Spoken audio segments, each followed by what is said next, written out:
ওয়েদারটা আজ সাইক্লোনিক ছিল। এই রাস্তাটা তাজপুরের পাশ থেকে যায়। দুটো পাশে সব জায়গাটা যে জলে ভরা থাকে তা নয়, কিন্তু বৃষ্টি এত হয়েছে যে জলে পুরো চারপাশটা ভরে গিয়েছে। দেখলাম অনেকে মাছ ধরতেও নেমে পড়েছে। এ সময় এখানে অনেক ধরনের মাছ পাওয়া যায়। যাই হোক, আজকের দিনটা বেশ ভালোই লাগছিল। অটো করে যাচ্ছিলাম, একটু একটু বৃষ্টি গায়ে পড়ছিল, কিন্তু খারাপ লাগছিল না।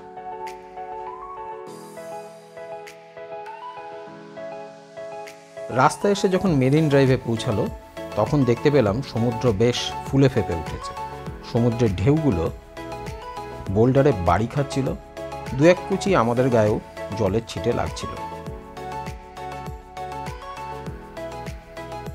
তাজপুর ছেড়ে মোহনার দিকে রাস্তাটা এগিয়ে চলল। জানো তো, 98 সালে 15ই আগস্ট প্রথম এসেছিলাম এই দীঘার সমুদ্র দেখতে। তারপরে এসছি 2010-এ এক্সকারশনে। বিয়ের পরে 11 সালে প্রথম আসলাম নতুন রূপে দীঘার সমুদ্রের কাছে। আজও দীঘার সমুদ্রকে অপরিচিত লাগে না। কেন বলো তো? হয়তো 13-14 বছরের এতটা সময় এই দীঘার কাছে আছি বলে না। সমুদ্রের কিন্তু একটা দারুণ গুণ আছে, যত কাছে যাওয়া যায় ততই এর আপন হওয়া যায়। দূরে ট্রলারগুলো ভাসছিল, এগুলো গেছিল মাছ ধরতে।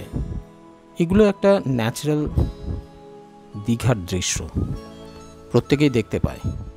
কিন্তু বৃষ্টির মধ্যে যখন সমুদ্র উত্তাল, তখন ওখানে যারা থাকে তাদের জীবন কিভাবে চলে সেটা কিন্তু একটা অদ্ভুত বিষয়। আর একটা বিষয় বলি, বেশ কিছু জায়গায় সমুদ্র অনেকটাই ঢুকে এসছে।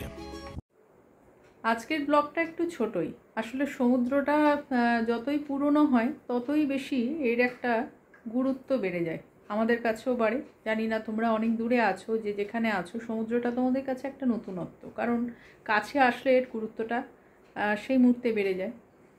কিন্তু আমাদের কাছে এটা অনেক গুরুত্ব, অনেকটা এর ব্যাখ্যা সহজে দেওয়া যায় না। তবে মাঝে মাঝে মনে হয় কোথাও ঘুরে আসি বলতে এখানে বলতে বুঝতেই পারছো, আশপাশে যে জায়গাগুলো হয়, পরিচিত অপরিচিত অনেক জায়গায় আছে, সেটা হয়তো খুব একটা পর্যটকদের ভিড় হয় না, কিন্তু সেই জায়গাগুলো যাওয়ার ইচ্ছাটা সবসময় আসে না। কি একই জায়গা তো বারবার কি দেখব, কিন্তু যখন কাছে যাই এর গুরুত্বটা একটা বা এর প্রভাবটা একটা অন্য রকম মাত্রা এনে দেয়। তো সেই জন্যই সমুদ্র পুরনো হয় না, এর রূপটা পাল্টে যায়। কাছে গেলে একরকম, দূরে থাকলে তার পরিভাষাটা আরেক রকম। তো যাই হোক, চলো, ব্লগটা আজকে খুব ছোট্ট, বলতে পারো খুবই ছোট, কিন্তু তাতে কি, ভালো লাগার জায়গাটা তোমাদের কাছে তুলে ধরাটাই তো আমাদের উদ্দেশ্য। আমাদের ভালো লাগাটা তোমাদের কাছে তুলে ধরলাম, এবার তোমাদের ভালো লাগাটা অবশ্যই জানিও। গুড নাইট, নেক্সট ব্লগে আবার দেখা হচ্ছে।